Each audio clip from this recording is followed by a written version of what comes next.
two eyes. Yeah. Those are eyes, dude.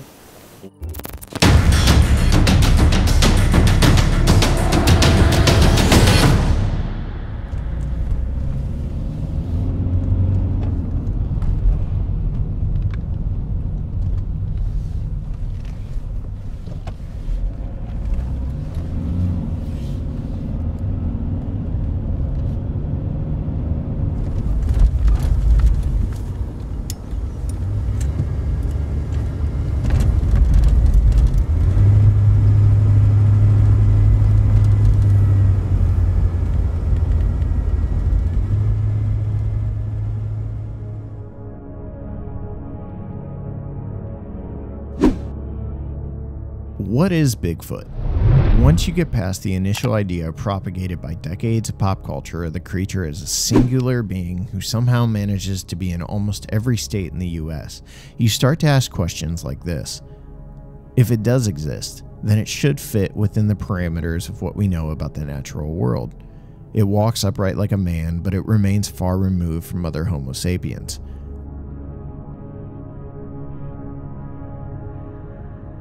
It could best be described as a primate, a giant 8-foot-tall primate that has somehow remained hidden for centuries while roaming lands often frequented by people.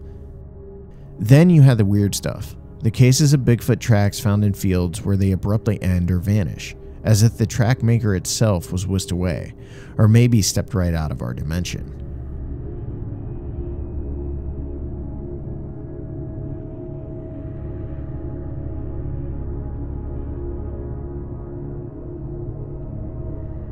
Places like the Chestnut Ridge are rife with reports that seem to merge the seemingly mundane idea of an undiscovered animal with the utterly bizarre.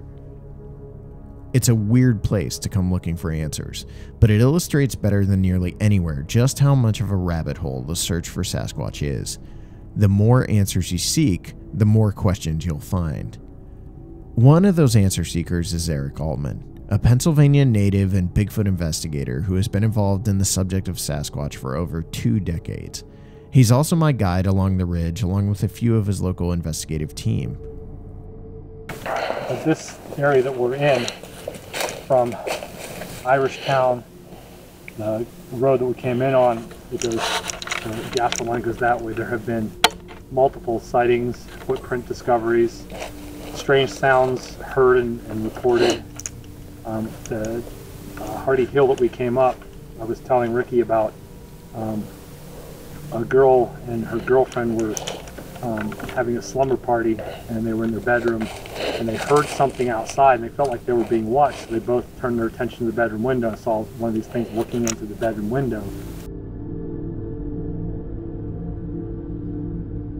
I'm only here for a few hours, so my goal isn't so much to actually find a Bigfoot as it is to learn more about what Eric has experienced here and where it's left him in his own thinking about just what the origins of the creature might be.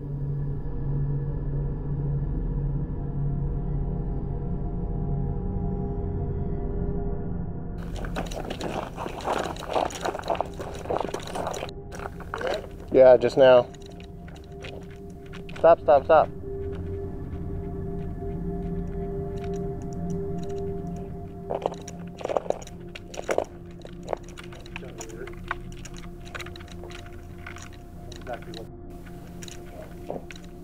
Sound like it came from down there.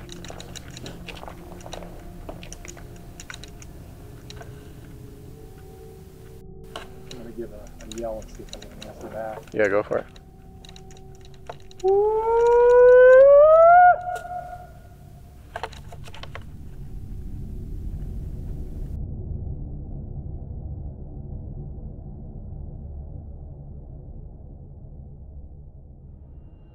Your data safety online is not something a lot of people are likely thinking about while watching a documentary about Bigfoot, but maybe you should be thinking about it.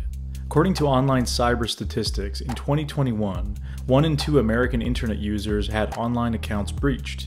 At STM, we've had fraudulent attempted logins on some of our accounts before, which is a scary feeling for anybody. Protect your online accounts and your data by using a virtual private network service like NordVPN. I use NordVPN to keep prying eyes off of the super secret Sasquatch data I found in some obscure places online. Just kidding, but in reality, NordVPN does keep your private browsing actually private, instead of leaving it vulnerable to hacking and data collection, like most other browsers leave users, especially on an unsecured public Wi-Fi network. We've had a few of our international viewers voice frustrations about STM films online being restricted or not available yet in their countries, on streaming sites like Amazon or Tubi. With NordVPN, you can actually set your network to a variety of countries of your choosing, thus working around those pesky country blocks of certain content. You can connect up to 6 devices, and there is a 30-day money-back guarantee. So use our exclusive link nordvpn.com/smalltownmonsters, which is posted below in the description and the pinned comment, to get 4 extra months of NordVPN when you sign up today. Don't become one of those all too common online data theft statistics. Try out NordVPN instead.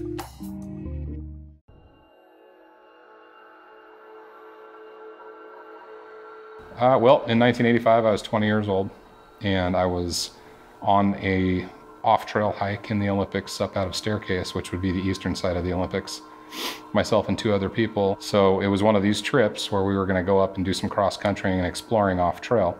So I'd just taken my backpack off and I started cutting some hemlock boughs, and Jim and Mike were unrolling their bedrolls, and we were getting ready to go to bed, and we hear this crash, and it's coming quartered up to the left of us, and we're 8 miles up a trail and almost a quarter mile off trail, and something is throwing rocks at us in the Olympic National Park. And so we're just standing there dumbfounded, and then another rock comes, and it lands very close to the first one. And everybody started reaching down and grabbing their stuff up off the ground, and then rocks started coming to the right of us. And they're different sizes, but they're rocks, and they're being thrown in our direction, but we're grabbing our stuff up off the ground, and Jim and Mike take off down the ridge, and I take off right behind them, and I get about 10 paces and come to a skid, and remember I had a gun in my backpack. So I reached into my backpack real quick and just real quickly looked back behind me, and one had stepped out into the clearing and was staring at me from about 60 feet.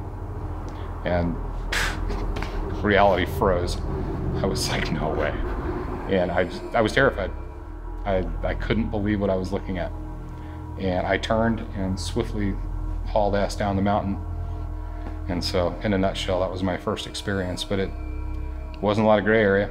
I saw what I saw, and it diverted my life into research, pretty much. I went into research about 2 days later. And that was 33 years ago. It's impossible to begin asking questions about the origin of this animal until you learn a thing or two about its behavior. You can go about this any number of ways, from the historical reports of wild man and apes in North America to interviewing eyewitnesses or talking to investigators. Anyone who's spent any length of time in the field is going to have their own opinions on the subject, especially someone like Shannon LeGros. Shannon has hosted a podcast titled Into the Fray for 3 years and considers herself a collector of stories. She's skilled at talking to people and collecting data that others might overlook, and in her years of studying the paranormal field as well as taking part in field investigations into various phenomena, she's come to some conclusions of her own. Common theories are a great ape, human being, or a human hybrid, or that Bigfoot is of a paranormal nature, or it has some sort of extra paranormal abilities, and that's why we haven't been able to secure any proof that they're out there. Like Shannon, Adam Dugan has found a place for himself within the Bigfoot world as a questioning voice. Adam is a level-headed skeptic who runs a Bigfoot-centric blog titled Search the Woods, and like many investigators, his time in the field as well as speaking with witnesses has led him toward his own theories regarding the creature. Using common sense, I'm a big kind of believer in kind of the notion of Occam's razor. Like, normally the simplest answer is probably the correct one. I've always kind of held to the notion that it is fascinating enough that there could be an 8-foot tall, undiscovered North American ape wandering around the vastness of the Pacific Northwest, or kind of Middle America, Oklahoma or Ohio or whatever. There is a wide variety of theories that try to get at what is this creature really. One theory that I think is very much in vogue at this time is the idea of the creature being a simple flesh and blood, undiscovered primate. You know, I think the things going for that theory are the fact that there are tracks that are made which are probably still to this day the best source of evidence for the creature, is the fact that something is making, for the most part, five-toed, flat footprints out in the wilderness where people don't usually go. Track casts are extremely fascinating to me. It's one of the things that I think is our best avenue for evidence for this, to fight that they are out there. We've actually have posterior casts, a glute cast. We have knee cast, knuckles, and of course the feet, which is the coup de grace of the whole thing. Bigfoot tracks tend to be 5 toes, and like the human track in overall appearance, that tend to be 14 to 20 inches long. The track of the southern ape-like creatures are like your hand. They look like a chimpanzee-like footprint. According to who you speak to, and of course we go off the anecdotal reports, there are different types of Bigfoot. There's different colors, different sizes, and of course the faces look different. You've got the more gorilla-looking type, and then you have the more human-looking type, which I personally would never want to see.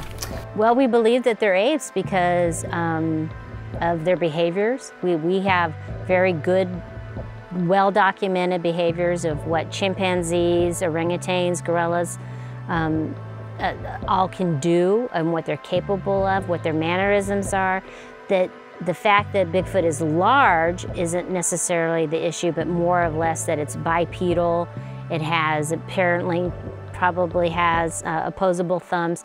Those are in the ape family. I think that Bigfoot is an ape. What makes me believe it is an ape is the eyewitness testimony that I've found to be credible, for what that's worth, seems to indicate an ape, from vocalizations to the track casts. I think look similar, some more so than others than ape. I think the reported behavior when someone does witness this animal, whether that's hunting or trying to hide, and you hear these stories of them looking around trees and trying to remain hidden, and I think that sounds ape to me.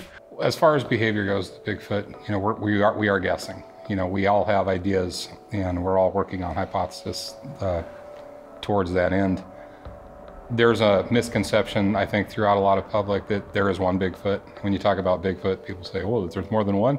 Well, obviously, there's got to be a viable breeding population to have anything exist, any species exist.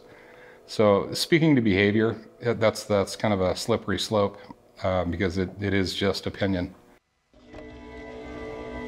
The undiscovered ape theory wasn't just born overnight. It's based on centuries of reports relating to behavior that we now understand to be that of many species of primate from around the world. From the vocalizations recorded in North American forests that sound like something out of deepest Africa, to tree-knocking, faux speech, and rock throws, the behavior recorded by eyewitnesses over the years has helped further the ape hypothesis more than any other. You'd think that with decades of searching for the creature, behavioral patterns would begin to emerge. Researchers of apes, bears, and any number of cataloged animals have managed to gain a greater understanding of them by documenting their food and water habits, the way they treat their young, and through radio tagging are able to track migratory routes and habits. As a natural animal, there must be a breeding population. Going back to the Albert Ostman incident, there have been sightings of what some would term juvenile Bigfoots, and in the modern day, one of my personal favorite accounts of a young Bigfoot comes from Kathy Strain. In 2011, Kathy had a sighting in southeastern Oklahoma that would change the course of her research and help push her line of thinking even further into the undiscovered ape camp. I've had 3 sightings of 4 individuals, one being a small infant, juvenile, that was very small. And we're sitting around a fire ring, no fire around it because it's, like maybe 6:30, 7 o'clock in the evening. It's May, there's still plenty of light. And we hear this scuffling noise, kind of thing. And we're just like, what in the world? Who's this? Something's making a racket. And so I can see down the bottleneck, and there they are. There's 2 animals, a big one and a little one, kind of doing this scurry kind of thing where this one's running ahead and then this one tries to catch up, and it looks like they're trying to get behind a shed or at least get close to us. And it's very clear, even though they're doing this, they don't know we're here. They can't see us. And so I jump up and I go, there they are. And I ran toward them. And then they bolt up this hillside, and it was like this, like it was nothing. It looked like somebody had let loose a bungee and they just went whoosh, to the top of that. Like, at first I was like, those are ghosts. And then I turned to Bob and I was like, we can't win this. We're just not physically capable. According to the reports, there is a breeding population. We see reports of what one would consider from their sighting to be the female along with the juvenile, and then almost never, at least I haven't really heard very many reports where it's the Harry and the Henderson situation, where it's the entire family walking away. It seems like it would be the mother-son or the father-son, something of that nature, and there's always a sentry situation. It seems very tactical. If these guys are out, they've always got others around them, keeping an eye on their family members. People, I think that there's a misconception that Sasquatch is a night mover, you know, purely nocturnal. I don't believe that at all. Most of the sightings, I think, have been in the daytime. Most of the sightings actually have been from the road. So I don't think that they're that nocturnal. As far as migratory goes, I think they're more transitory, where they can move from elevation down to the floor. You can go from peak to ocean almost right here. The Olympics is special because it's got an abundance of food. It's very temperate in a lot of ways. Like I said, you can go from snow cap to a much warmer environment, and this is very much the rainforest out here. So there's no real reason to migrate thousands of miles when you could go, you know, 10, 15, 20, 30 miles and completely change your environment. There can be a level to migration as well. Here in the Olympics, a lot of the elk, not all of the elk, but a lot of the elk will follow the snow line up the ridge in the spring and summer. And we're pretty sure that the Sasquatch follow them because you can find tracks in April, May in between 2,000 and 3,000 feet. To me, that all just screams big monkey. And I've said it several times, but Occam's razor, I mean, really, the simplest thing to explain these sightings is, you know, someone says, I saw this thing that looked like a giant monkey in the woods. Well, okay, let's leave it there then until something tells us more than that. I think a giant monkey in the woods is fascinating, and I think it's believable, and I think it's plausible. So from a scientific standpoint, it simply makes sense because the whole scientific method is rooted in evaluating evidence. Evidence in the form of hair, imprints made in the ground are just about all that we have to go on. It's an undiscovered animal, physical flesh and blood, walks upright like a human. That's about it. I mean, it's fairly simple and clear cut. There have been a lot more opinions that have come out in the past 10 to 15 years from people who claim it could be otherwise. If there is an undiscovered ape lurking in our forests, is it really any easier to believe than any of the other theories that have been posited? The reason it appeals to me the most is that I can go in search of an undiscovered ape and maybe even have some sort of interaction with it. If the origins of Bigfoot are supernatural or paranormal, then I'd be seeking to solve one mystery with another mystery. With so much of the time given to seeking Sasquatch spent in frustrating silence, I'm not even sure I want to consider the possibility that it's something alien.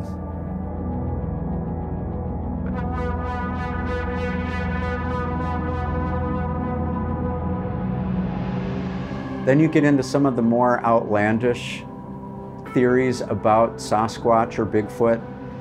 There certainly is the extraterrestrial hypothesis, which suggests, based on some sightings that have evidently taken place, where a craft of some sort or ship descends from the skies, and what emerges from that craft is a Bigfoot.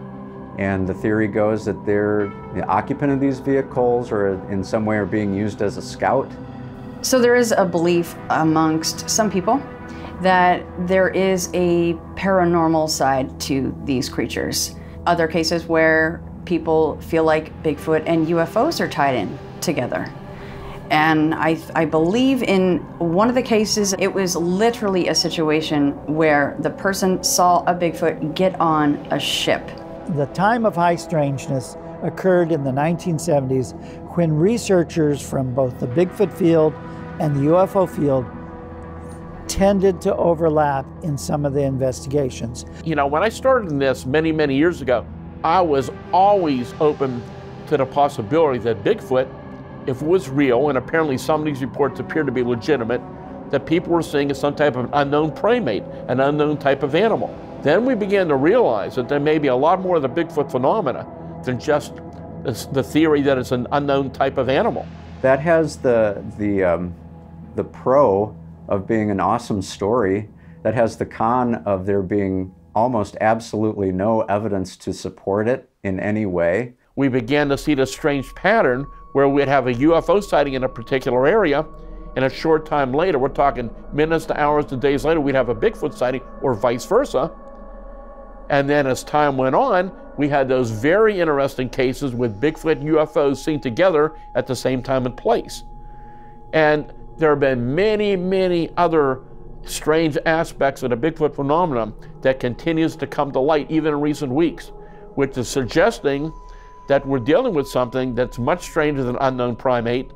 There is the theory of Bigfoot as sort of a paranormal sojourner coming in and out of different realities through wormholes or, you know, through portals, if you will, and that they're able to travel through dimensions that we are typically not able to travel through. Several months ago, a family from North Huntington, PA contacted me. They provided me a very clear color video of a series of very strange footprints in their yard. They had awakened in January of 2018 to see this unusual series of large 15-inch long footprints, approximately about 70 feet of them, with about a 4 to 5 foot stride between the tracks. And what was so interesting to them was, here's a series of tracks going through their yard. It goes over to the children's play area, and they suddenly stop and vanish. There's no more tracks. But also, when they went back to look where the tracks started at, there was no beginning. The tracks didn't just for example, come across the road and come to their yard. They just started out of nowhere, began in the yard, continued for a distance, and disappeared. There are actually, shockingly, quite credible witnesses that have said this.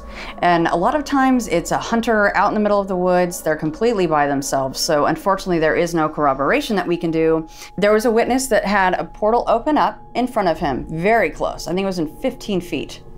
And a Bigfoot walks out of said portal. The portal closes, the Bigfoot walks off silently into the night. Reluctant as I am to say it, the evidence more and more is, for a lack of a better term, we may be dealing with something that's interdimensional, that has a physical and a non-physical component to it. That under certain conditions, these creatures come into our physical reality. They can look physically solid at times, even though some cases they aren't. They can leave physical traces and then they're gone. The hardest part of being an investigator might just be knowing where to draw the line. For some, there is no line. No limit to the outlandishness of a report that causes them to write it off. Stan Gordon has pursued the unusual in a location known for its endlessly escalating high strangeness, and at the end of the day, all he's doing is writing down what witnesses say rather than writing them off. As something of a skeptic myself, I see the inherent difficulties caused by trying to integrate the paranormal with a flesh and blood hypothesis, especially if the goal is to attract the attention of the scientific community. If an investigator's job is to thoroughly examine reports from vetted eyewitnesses, then how do you decide when enough is enough? Ivan Sanderson said to me once, never explain one unknown with another unknown. And UFOs being projected into the Bigfoot field tended to be an easy out for individuals that were not too strict about their investigation or their critical thinking. You could have some people that would say, you know, a psychic answer that because the UFO occupants were teleporting information into their brain about seeing a Bigfoot and it really wasn't real.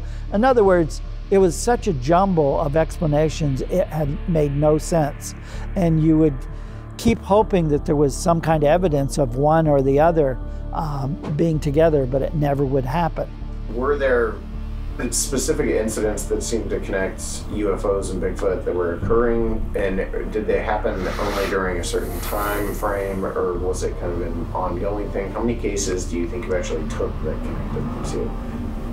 Oh, that I actually investigated that were turned into mean? None. None. I mean, I didn't know. I can't think of any offhand that were, if there were, I would have probably remembered them real quickly. But, and then if there were, I probably would have quit. I'm not suggesting that Bigfoot is a passenger riding around in a spaceship from another planet, because we don't know what we're dealing with. We don't know for sure what the UFOs represent. I think we're dealing with something that, as of right now, is beyond our present scientific understanding.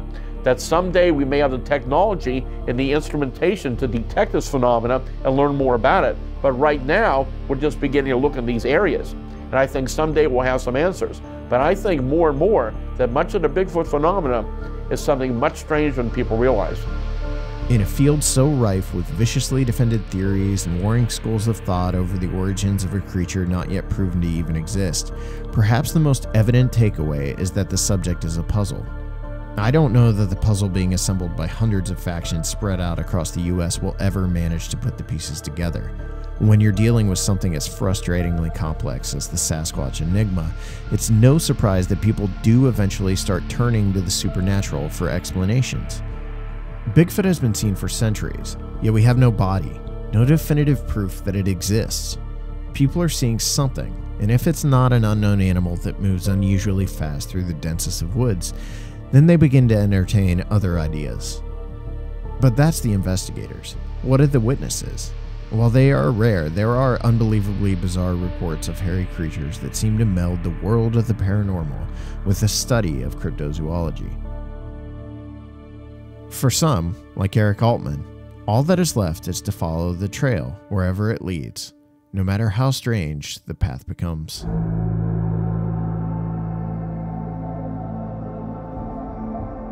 How many years have you been into all this?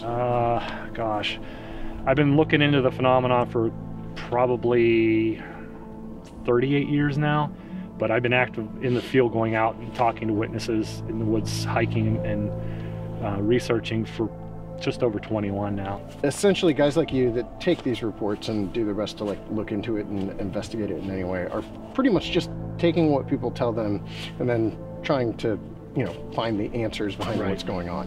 Yeah. Like, why is there such a hesitancy to even examine the paranormal side of things? I wish I could answer that. I really don't know why some people are so closed-minded about the possibility of this thing maybe having some kind of attributes that we don't understand. When I started doing things with Stan, I started reading about these possibly related UFO cases, and working with him more closely these last couple of years, I've seen a lot more of these cases come to light through him. And we've gone and we talked to some what I feel are credible people, and they don't seem like they're nuts, or trying to gain anything from it. They had a terrifying experience and they want answers. So that's what we're trying to do. I started out flesh and blood. That's what I thought this thing was. It was, it had to be a relic hominid.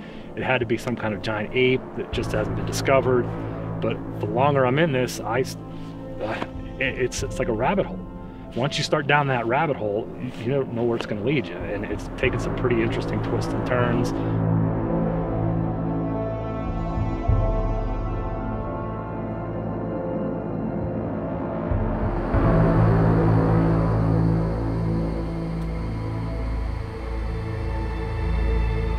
In 2013, I first became aware of the North American Wood Ape Conservancy.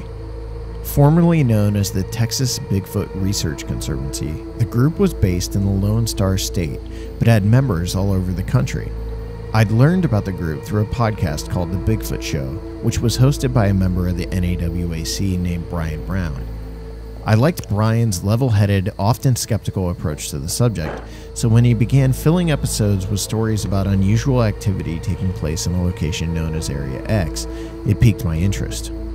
Over the next few years, I and the podcast's myriad listeners followed Brian as he went from skeptic to ardent defender of the existence of Bigfoot.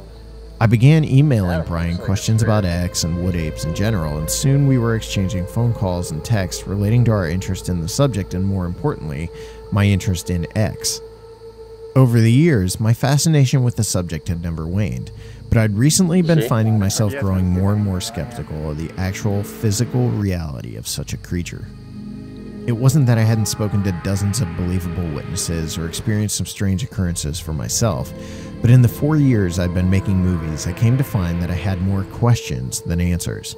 Maybe I'd find those answers in Area X. Yeah. Those are eyes, dude. It's gone, huh? It's gone.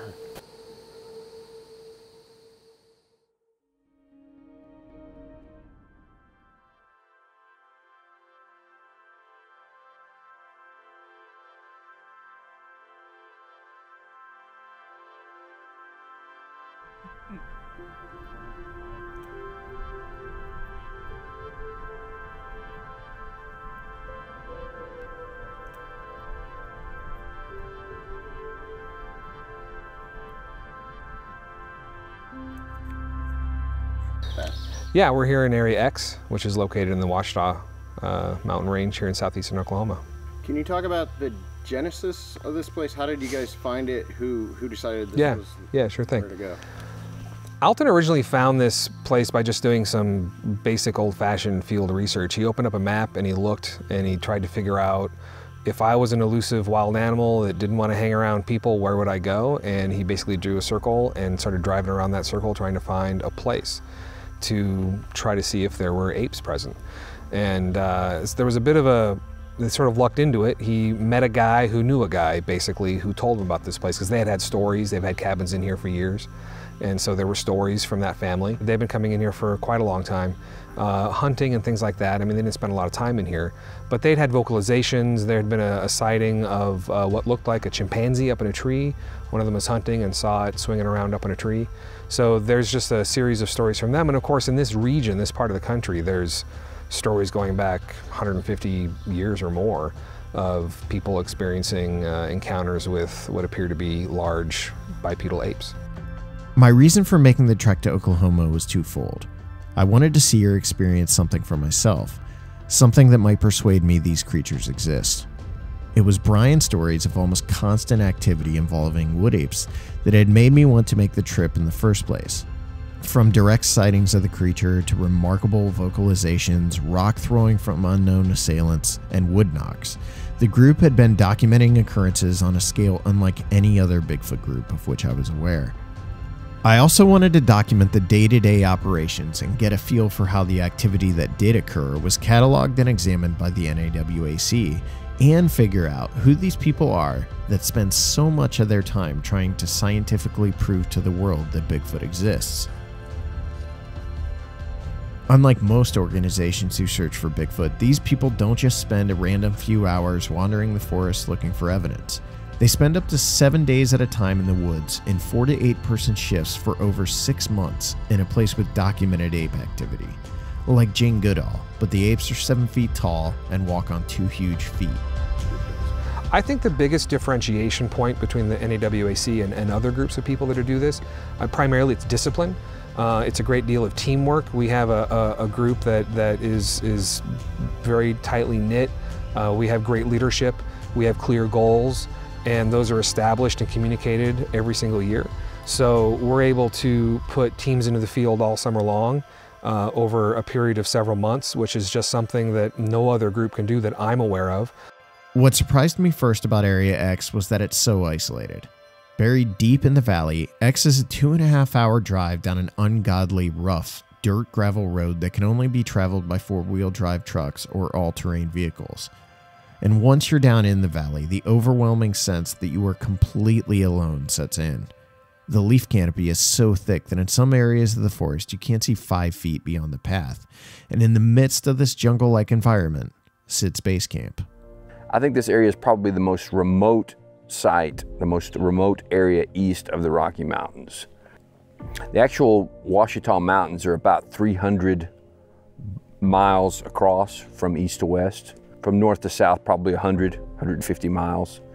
And so it's this nice little pocket that's situated, you know, like I said, along the border of Arkansas and Oklahoma. I never would have conceived that this environment is possible in Oklahoma. I'm familiar with western Oklahoma, which is plains.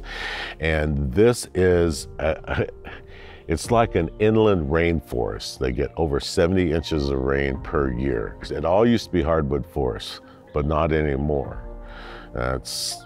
Unfortunately, that's what's happening throughout America. You know, in the United States, we are losing 6,000 acres per day of open land is being developed, and not just taken away, but changed and fragmented. And this is one of the last vestiges in this area for certain that hasn't.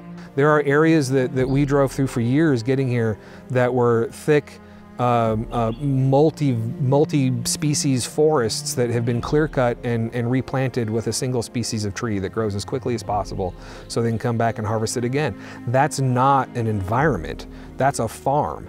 And animals depend on a rich ecosystem that don't exist in a cornfield, and that's exactly what those forests are. If there's one kind of tree growing for as far as you can see, that is essentially a cornfield. You're not going to find an ecosystem in a cornfield. The drive into Area X took us through some of the clear-cut sections of forest that Brian had talked about, and one thing that struck me was the lack of wildlife compared to the valley where I would spend most of my time.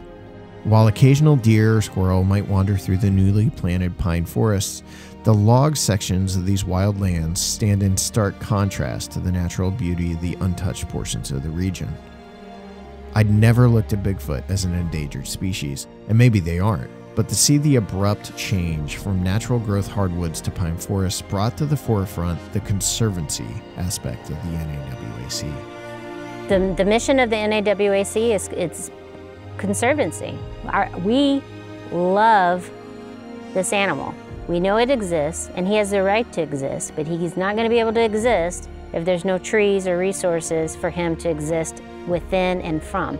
The North American Wood Ape Conservancy, or the NAWAC, is just a very diverse group of individuals from across the continent, really, that brings a great amount of knowledge together and forms this pool of resources with a common goal, a common interest, and that is to see this thing brought into the light of the world so that it can be properly recognized by government and science, and so that it can be properly protected as well as its habitat.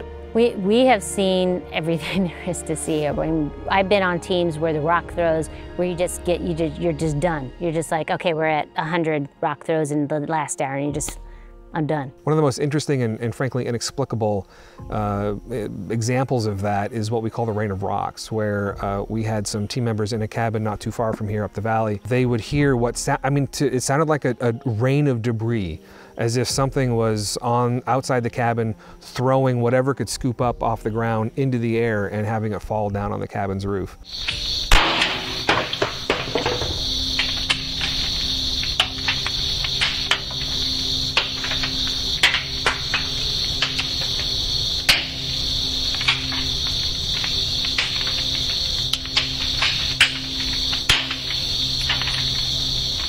Whatever was doing it, whatever was making that happen, whatever animal was conducting this, as soon as there was any indication that we were awake or moving around, it would take off. Wood knocks, vocalizations, whistling.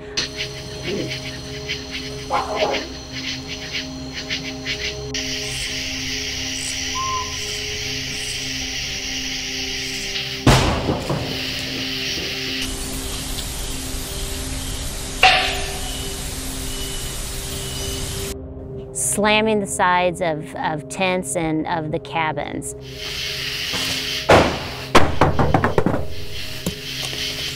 Feeling like you're being watched and always having something. If there's one, there's two. There's two, there's probably three. Because they're always watching us and trying to see what it is that we're doing. I've had several sightings here, the two that we saw run up the hillside. And then later on that week, I saw a large reddish brown colored one walking through the sunlight. It was clear that it was a live animal, the way that the sun glistened off of its fur. Well, we believe that they're apes because of their behaviors. We have very good, well-documented behaviors of what chimpanzees, orangutans, gorillas all can do and what they're capable of, what their mannerisms are.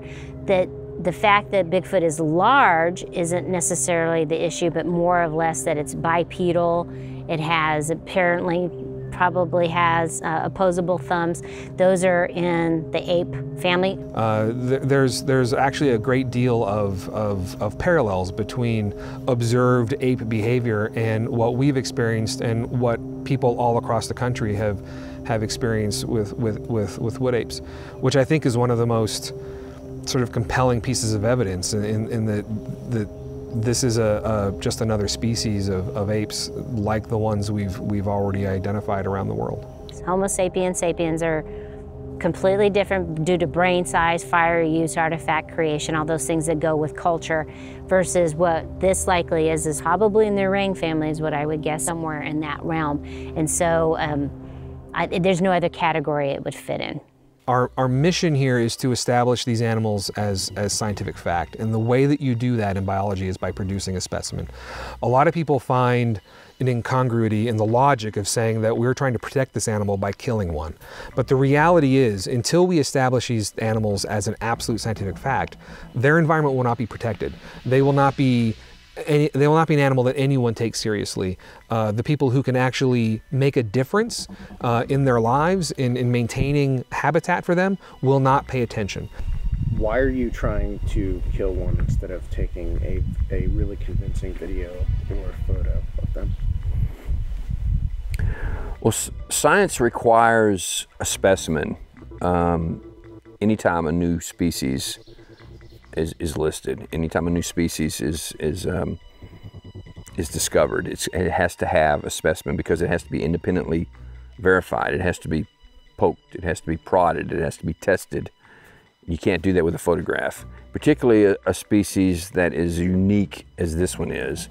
And so our job is to bring that one specimen, scientifically, not for profit, is given to science freely. Science is going to research it, do its DNA, and then give that information to the public for free.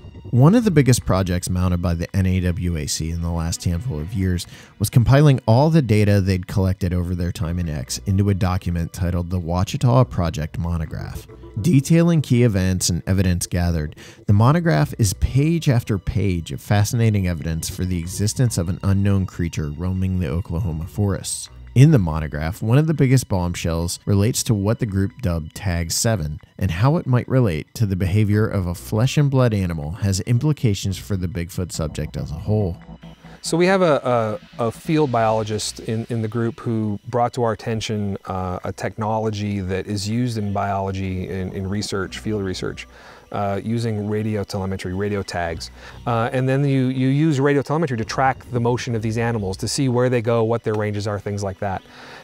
We had a member who was able to take the tag technology and integrate it with a system with the string traps, so that if an animal, an ape, walked through these string traps, the tag would affix itself to the animal. Essentially, the animal would self-tag itself. But that's what we did. The string trap was actually very near the cabin we were staying in. It walked through the trap, the tag affixed itself. But over the course of several months, we were able to track that animal for miles around. It had a range. We were picking up signals much further away than we were expecting, and it really helped us establish a working idea of how large the range is for at least that animal that tagged itself. One of the key ways the NAWAC is looking to prove the existence of the creature is by collecting a body. Kill or no kill is a debate that has raged within the Bigfoot community as far back as Renee DeHinden and Peter Byrne. For decades, investigators have fought it out over whether or not a body of a Bigfoot is needed to prove that the creature exists. It's something that an outsider to the subject or ardent skeptic might never even consider, but should Sasquatch exist, being the one who pulls the trigger to prove it would leave an impression that might never fade. Originally from Northeast Texas, served the United States Air Force Intelligence, 6 years active duty, 2 years in the reserve, have a degree in history, bachelor's degree. I now work in the financial industry, pays well, allows me to do this sort of thing. That's sort of my background. When I go out into the field to actually try to collect one, I actually prefer to go out by myself. I like to proceed as though I'm hunting conventionally, like a turkey hunter. A turkey hunter generally camos from head to toe, hunts in a concealed blind. The whole time I'm here, really, I am focused on what I have to do, on why I'm here, and that is to collect one of these things, to put one down, to put it on a slab, so that science can look at it and say, and eat its big bowl of crow that I'm going to serve to it, and can say, you were right. And so I'm so totally focused on that while I'm here, and particularly when I'm out in the field.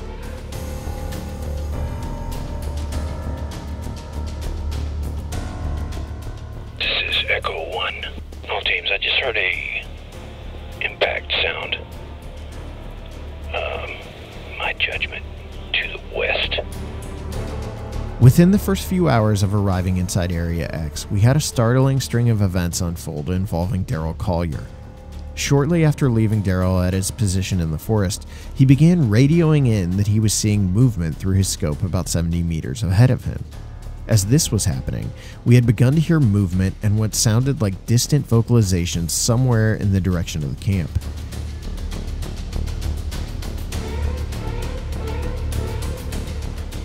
We began working our way back in the direction of the sounds when Daryl's account of what was happening at his location began to intensify.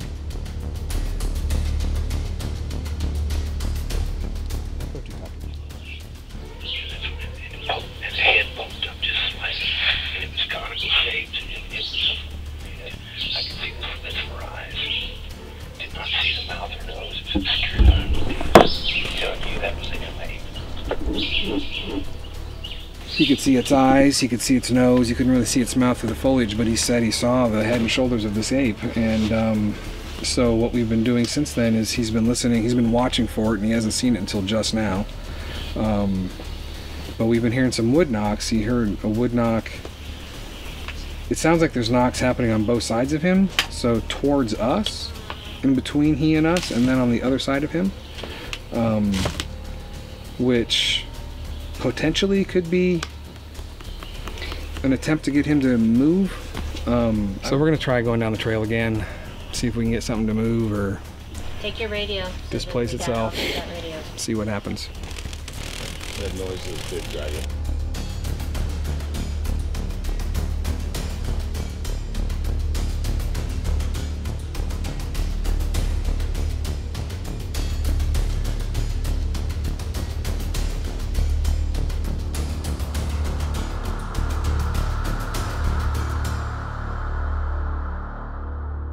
Those are all. Okay, Daryl, tell me energy. what happened. You were still hunting west of the Bass Trail, were you not?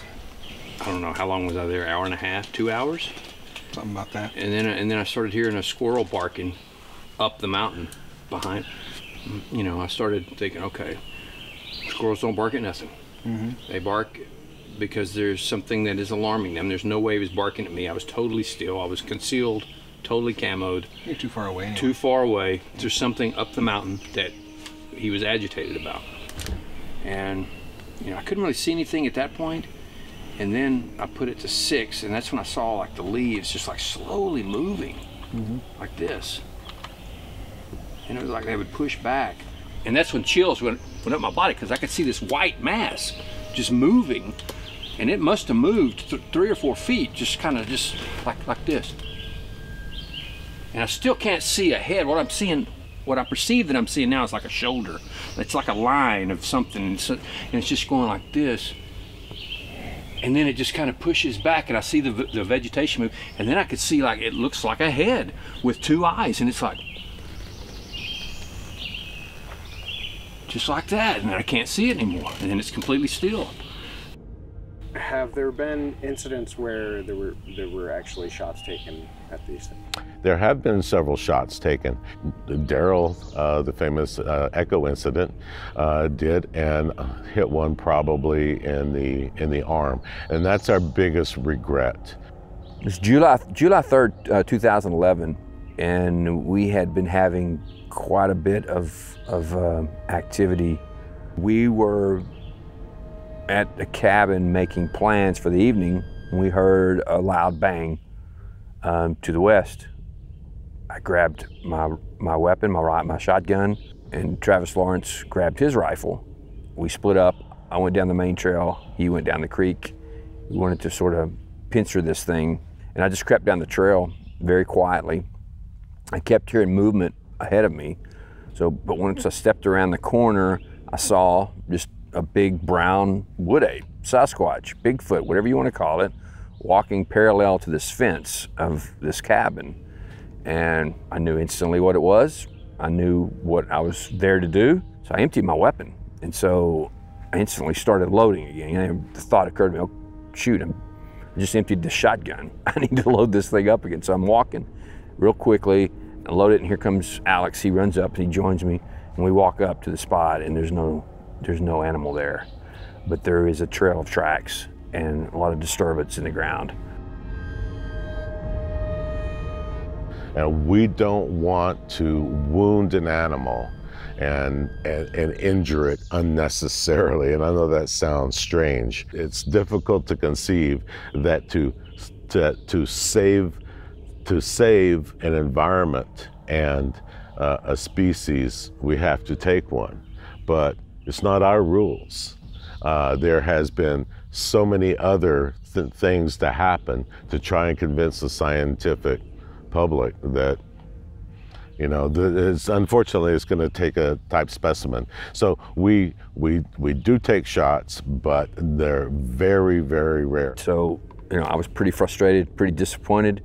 We did find some blood in a creek right there. We sent that to a lab to get it tested, and they never could confirm that it was even blood, even though our tests done by an MD and a geneticist in our own organization had tested 2 of the rocks for blood, and they confirmed it was blood. And we sent the other 2 up there, and I'm not sure what happened.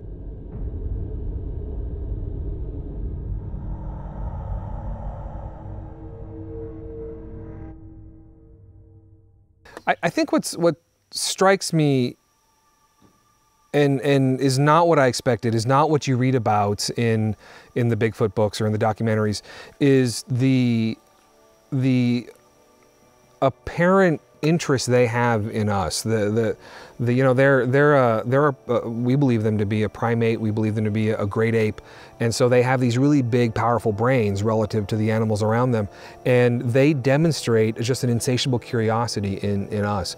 And it's not, I don't think they're watching us because they're looking for an opportunity to get one of us. They're watching us because they're curious of what we're doing, trying to figure out what we're doing, and then keeping track of where we are and at, because I think there's other stuff that's still happening. You know, I've had 3 sightings of 4 individuals, one being a small infant, juvenile, that was very small.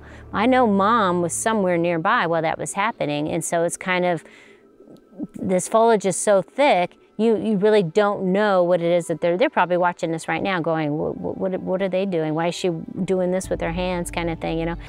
We've become aware of the fact that we were being observed by these animals. We become aware of it in multiple ways. You either see them on thermal, through a thermal imager, you see their eye shine, you hear them, you see the animals themselves, you smell them. They appear to be incredibly curious and interested in observing us when we're in here.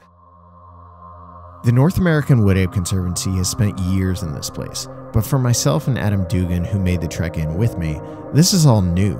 We're miles from civilization in an area where you'd have to either be suicidal or crazy to attempt to sneak into, and to hoax a group as heavily armed as this one. At night, when the sun sets, all we are left with is a day's worth of stories about giant apes and the events that have occurred in this exact spot. The group doesn't light a fire, instead preferring to sit in complete darkness, only occasionally turning on a flashlight to call blast various screams into the pitch black forest surrounding us. It was on this first night that we saw the eye shine watching us from a nearby hill.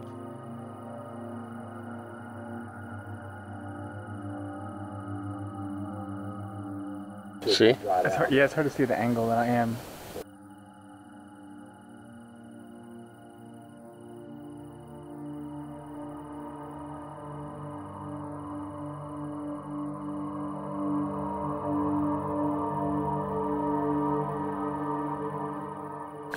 It's like 2 eyes. Yeah.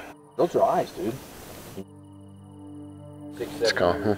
Huh? It's gone.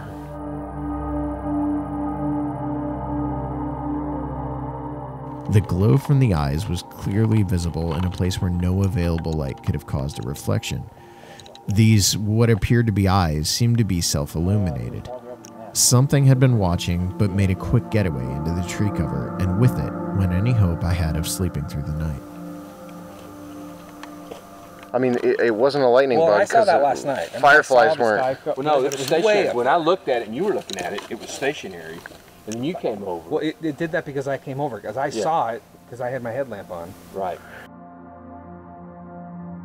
Here, in Area X, I finally found what I'd been searching for since I'd first heard about this place years before. An encounter with something unknown. Something unidentifiable. Adam Dugan was with me for the event, and his account is identical to mine.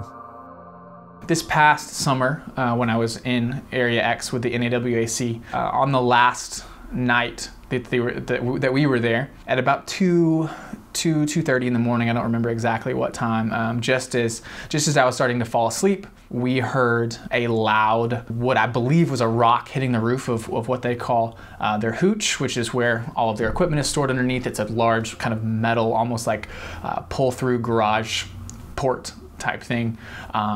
A loud rock hit it. I thought it was a gunshot possibly at first. It was that loud enough to wake you up from kind of half sleep state. And then immediately after that, it sounded like the best thing that I could describe is a monkey howling. It was certainly not a wolf or a coyote. I'll tell people, you imagine yourself walking into a monkey exhibit at a zoo and what you would hear a gibbon howl, except a gibbon that sounded like it was, 600 pounds, enough that you could feel it when it howled, followed by, again, a monkey laughing. All of this happening within a period of, probably 15 to 20 seconds. I'd always expected an unexplainable event like the rock throw and screams I'd heard inside X to be something terrifying, an encounter with a monster. But the truth is, what I actually experienced seemed to be a natural occurrence, like hearing any one of the owls, squirrels, or other natural animals we'd encountered in our brief time. I'd come into this place feeling like maybe there was no Bigfoot. One scream, one rock throw had completely moved the needle for me, and in just a couple days inside this place deep in the Ouachita Mountains, I'd come to a greater understanding. Maybe not an understanding of the phenomena I was pursuing, but of others like me who'd become enamored with the creature itself. The North American Wood Ape Conservancy is doing something that has never been done before, pursuing a legend in the most logical way possible. To some, it might seem silly or fanciful to give up weeks of your life to search for Bigfoot, but just consider for a moment that it's real. Consider the greater implications, the impact on humanity, on biology, on ecology, on the logging industry, on the natural world and our understanding of it. The impact on human history.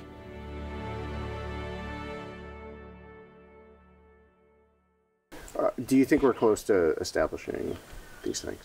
I do. I feel very close. Close in geologic time could be the next 50 years and it still be considered close. But yes, I feel like just the work we've already done with Tag 7, with the monograph, is light years beyond what anybody else has produced. Anybody coming, I would normally say, read this book, read this book, read this book. I might say that as well, but I'm going to also tell somebody, read the monograph and learn what we learned from Tag 7. Do you have like a personal attachment to this place? How do you feel about this area? Oh, this place is trying to kill me.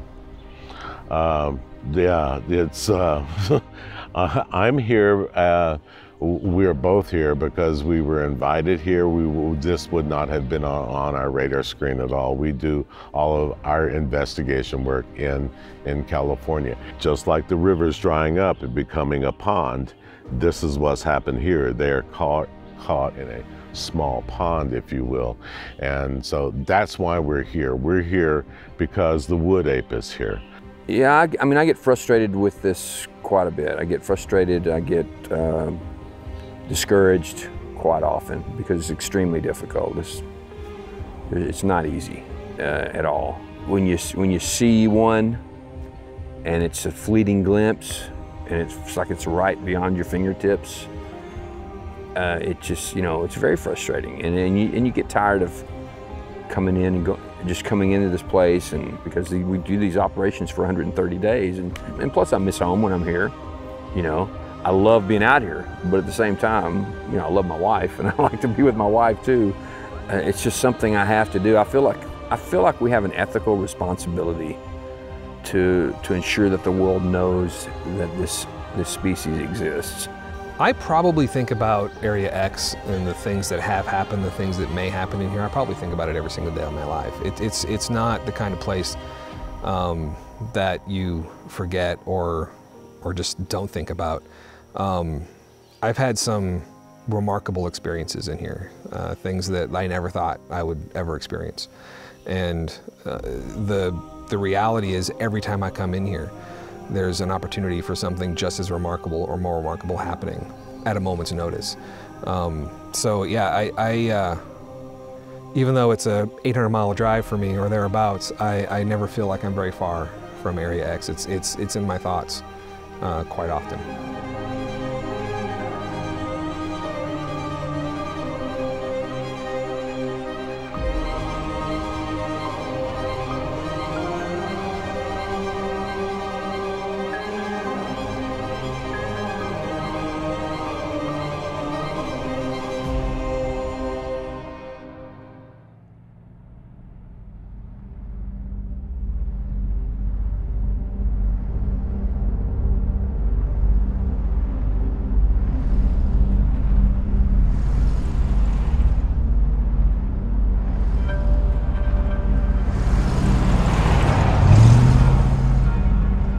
I've spent the last year wandering the country, filming with investigators and historians in search of answers to the Bigfoot riddle. When it all began, if you'd asked me where I was on a scale of belief in the possible existence of this creature, I'd have said I was at 30%. After years of talking to witnesses, spending days and nights in supposedly active Sasquatch locations, and seeing numerous questionable videos of purported creatures, I'd hit a low point. Once you've been into this subject as long as I have, you begin to feel the frustration of the passing years mounting up with no new evidence being offered. Sure, initially the scary stories are fun, but over time you want more. When I got into all this, I kept myself on the outside, content to merely observe the various researchers and investigators and track their progress or lack thereof. After what I witnessed in Oklahoma, I find myself wanting to get out more. Partially because I want to document the search, but also because I'm starting to want to be a part of it myself. About like why you guys do what you do? What is what on a personal level, like what is the reason that you go and do like the investigations you do, or try to have interactions, or why do you do it? Well, basically 12 years ago or so, I thought if Bigfoot was real, it would be all Pacific Northwest. There was a report on Channel 7 one night about a sighting in Ohio, which I thought was BS.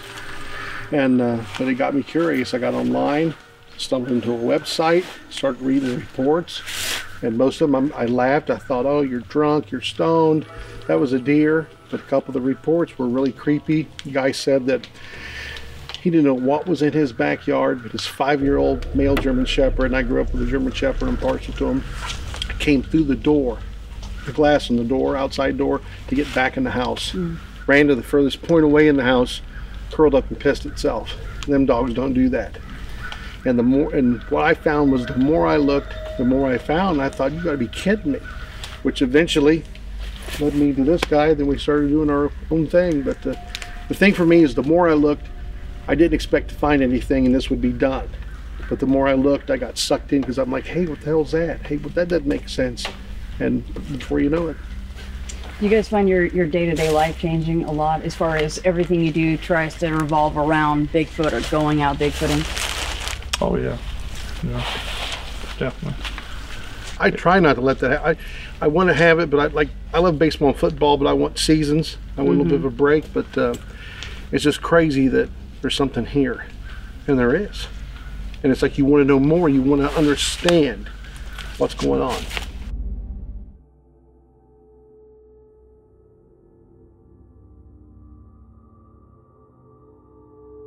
We are the Ohio Night Stalkers. We are field researchers, or investigators, and we are lecturers. You know, we have our audio recorders, and we go out and we just try to interact and see if we can get activity. on the weekend, we're the weekend warriors. We get together and we hit several spots out here in Adams County and other counties.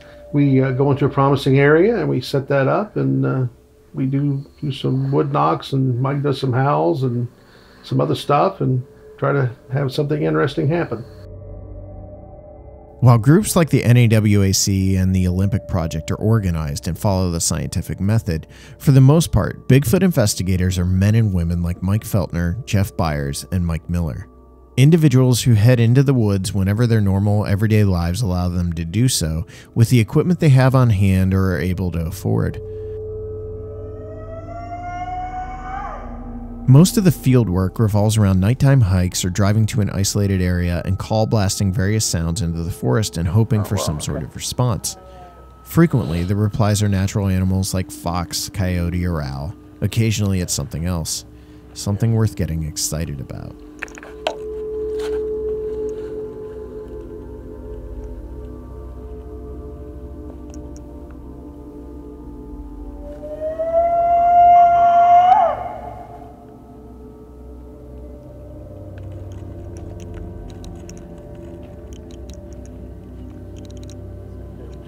Some that run through this creek before, but it's not been up. Like you can really hear it now, like you can barely hear it before.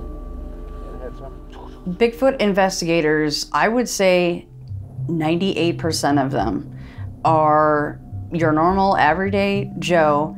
They have the 9-to-5 job, and they are, and this is the big thing, they are funding their own research. What do you guys do for a living? I work for a school district. I'm a maintenance guy. I drive for UPS. How do you fund the research you do? Well, a lot of times I work an extra job and we just save up money for, we do a lot of library talk. So our library funding, we put back for equipment, gas, lodging, stuff like that. They are in it to either prove it to themselves, or just to see it again. I mean, of all the research studies that we could be doing, this has got to be one of the harder ones because most of the public doesn't even believe it's real. You know, which that might even drive us or fuel us a little more. You don't get a whole lot of shock value when you're out there and you don't run into Bigfoot. You're basically just studying the area and trying to figure out if this thing lives here, why does it live here, and how does it subsist, how does it get through? Mm-hmm. How does it live? How does it sleep? How does it eat?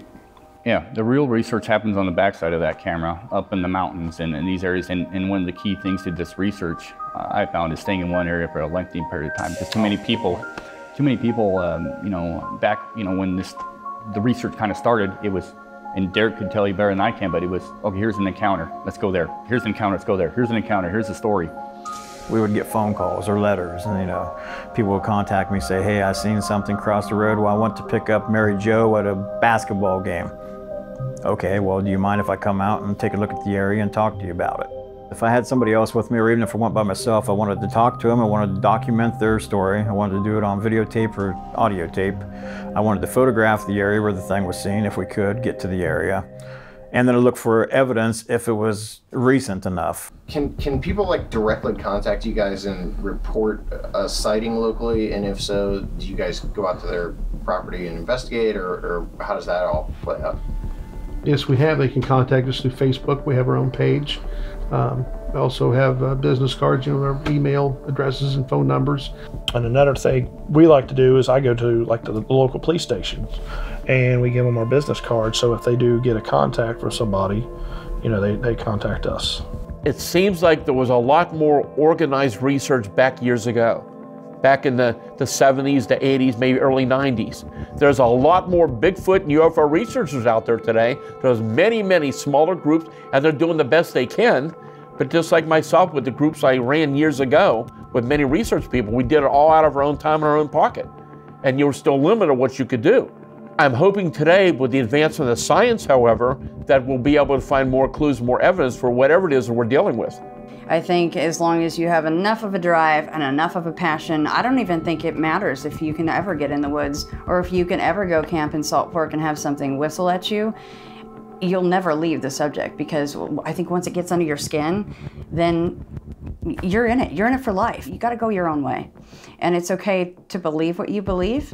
You're going to get laughed at, I'm gonna get laughed at. We've all been there, but you gotta keep pushing forward, because I really do think something is in fact out there. I think when you look at like kind of your armchair researcher versus your actual, your scientist, I do think that it's unfortunate that the scientific community has not explored this more and has left it more up to the armchair researchers, because not by any fault of their own, I don't feel like your weekend warriors have the necessary familiarity with kind of the scientific method, where you actually are going to hypothesize something and then you're going to observe something, or vice versa, and then you're going to do what you can to test certain theories.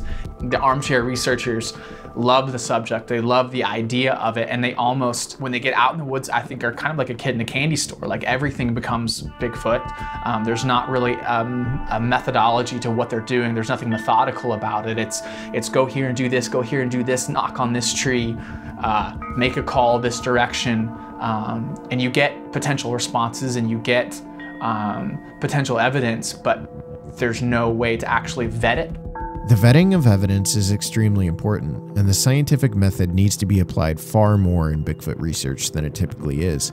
For organizations like the NAWAC and the Olympic Project, applying rigorous testing to theories and maintaining a level head in the field is top priority. But for Mike and Mike, they're not as interested in proving these creatures exist and wooing the scientific community into taking a look at the subject, as they are in simply having interactions with what they already know lives in the forests of Adams County. I got a map of Adams County, and I noticed this road that dead-ended into a graveyard, and I thought it would be interesting. So about 9:30 at night, we went out there, and Mike had did some howls during the day to see how the echo would be and everything. So we picked some spots out that we wanted to come back at night, and that's what we did. We basically came in at night and started doing that. The first place we stopped, we got like what we think is a younger one, like a response, almost sounds like a gibbon monkey in a way.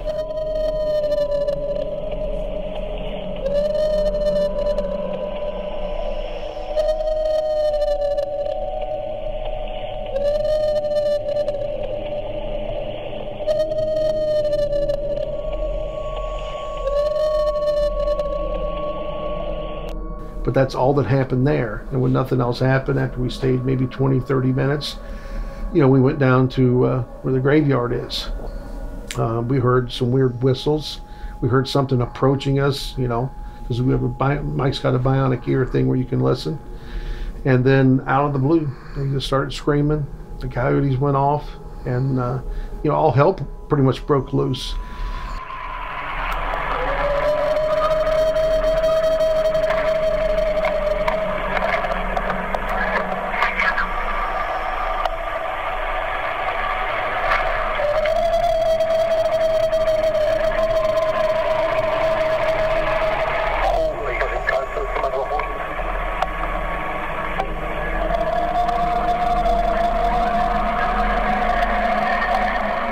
We're sitting there. My son actually woke up from a deep sleep. He's with us in my SUV, and when them coyotes went off, it actually sounded like one was being strangled, and then you can hear the vocalizations over that, and then you actually hear whoop, whoop, like a whoop sound. I mean, these things was whooping, and it was so intense.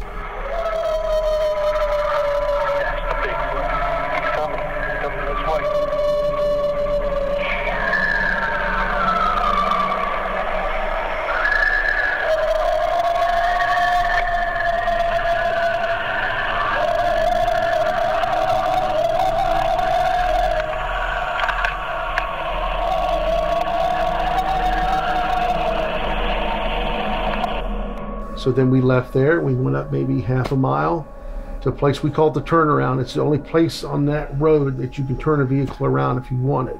Yeah, so we get out. My son actually said, "Hey, Dad, why don't you do your vocalization?" So I'm crossing this road off this ridge to the wood line, and to the right I hear a snap. So I turn to the right, and right by this tree was this massive figure, shoulder, cone head, eyes. I see this thing. I get goosebumps right now telling this, because this thing mimicked my voice, not me talking, but how I screamed earlier in the night.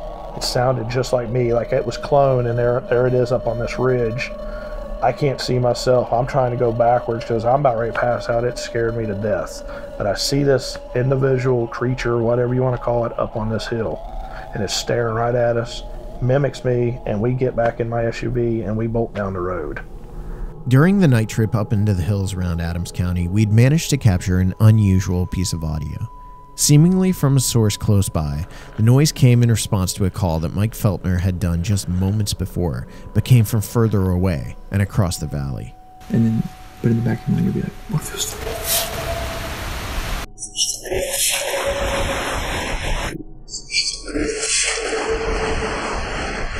Unfortunately, due to the distance and the prevalence of other animals such as coyote in the area, we couldn't definitively state what we captured, but the call only helped amplify for me why the Night Stalkers might spend so much time in the woods in this area. While the call did nothing for my own remaining bit of skepticism, it did prove that this is a place where someone can go to experience things that defy easy explanations. For investigators like Mike and Mike, that's all they really need. Outside of a few track casts, some unusual audio, and a few grainy videos, those involved in Bigfoot research have little to point to that can sway skeptics. Maybe that's why, over time, investigators like Don Keating have walked away from the subject, his own search for answers yielding no results. Are you satisfied that you personally got any answers, or did you come away from it with more questions? I couldn't tell you today any more certain than what I could back in 1980 that whether or not the thing exists. Even though I may have seen it myself.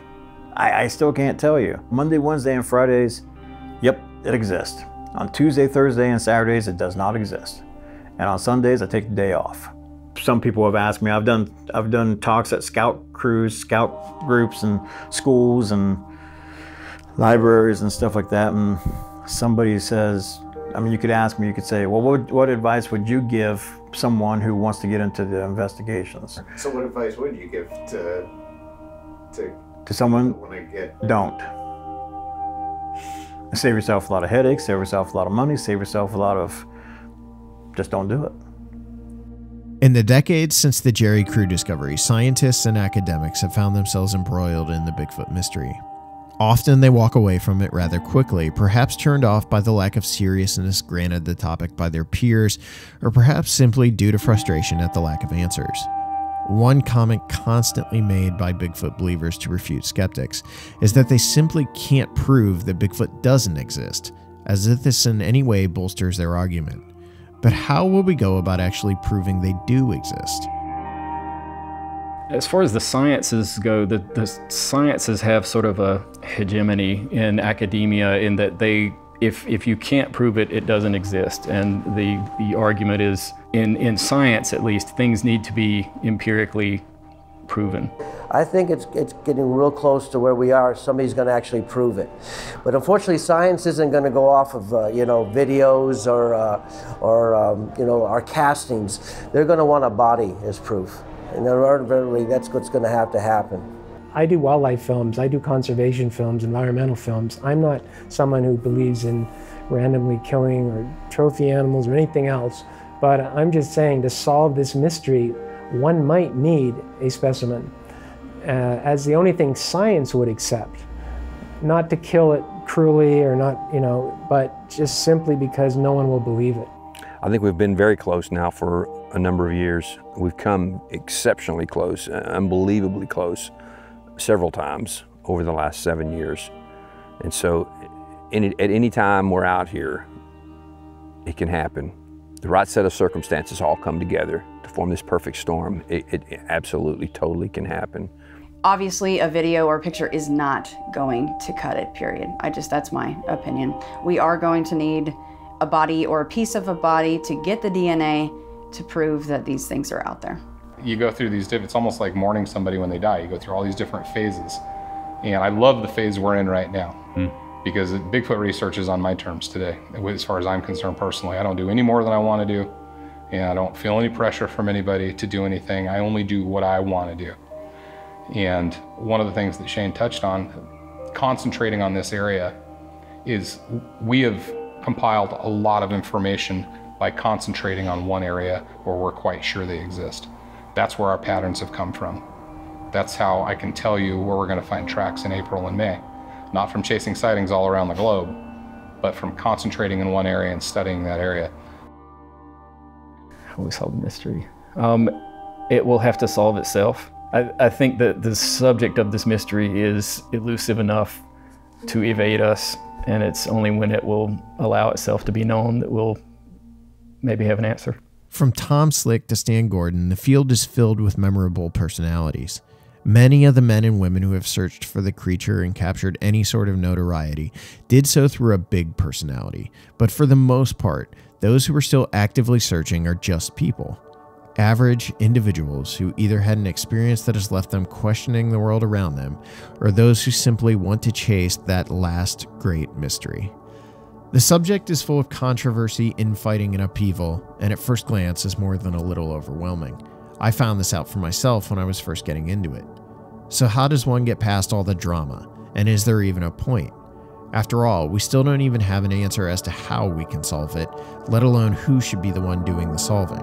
I think that there's really something to be said for standing up from your computer and going outside, period.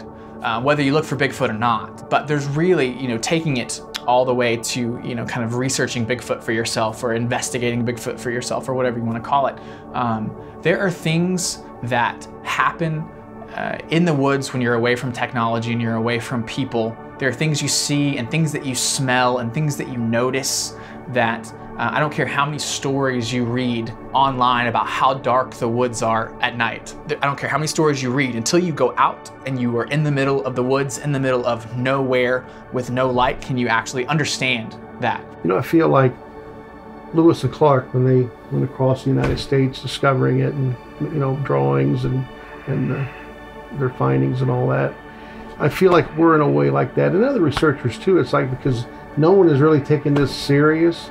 So we're the ones out there, beating the bushes down, getting out there. It's life-changing when you see a myth, when you see what most people would laugh at and joke about. When you see it for yourself and you understand that they're real.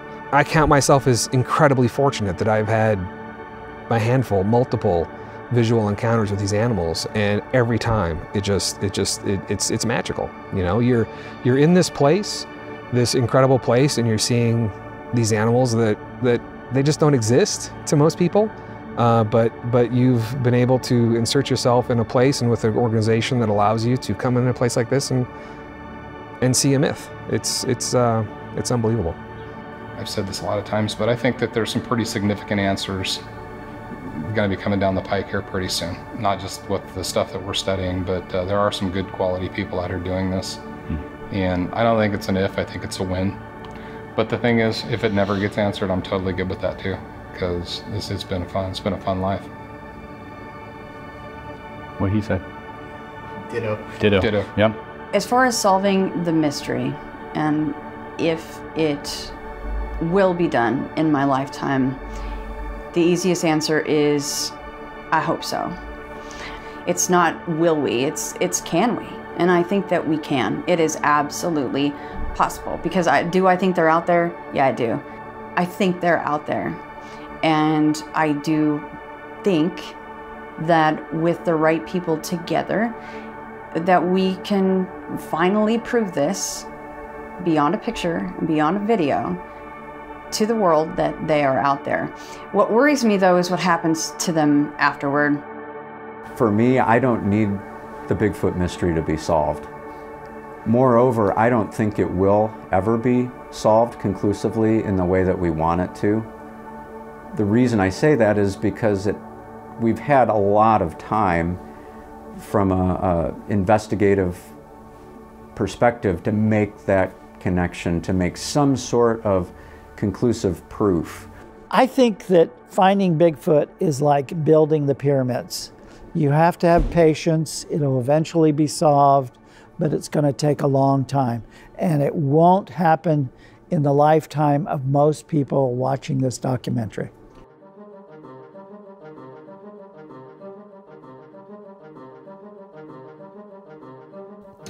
We live in a time that seems devoid of mystery. There are no new places left to discover, no boundaries left to cross, no adventures left in which to play a role. Or so we're told. Despite the stories I've heard by believable witnesses, I'd come to think that maybe there was nothing to this phenomena. But here in the darkened forests of North America, something is not quite as it should be. These creatures that are scoffed at by science and parodied in pop culture are being seen by hundreds of people. Here, on the edges of a vanishing wilderness, human beings are encountering a thing that does not fit within the parameters of man's knowledge. And after 1 year of traveling the country in search of answers, I'm left with one more question. Why not? Why not consider that they're there, just beyond the tree line, just behind the shadows, just waiting to be found? Why not?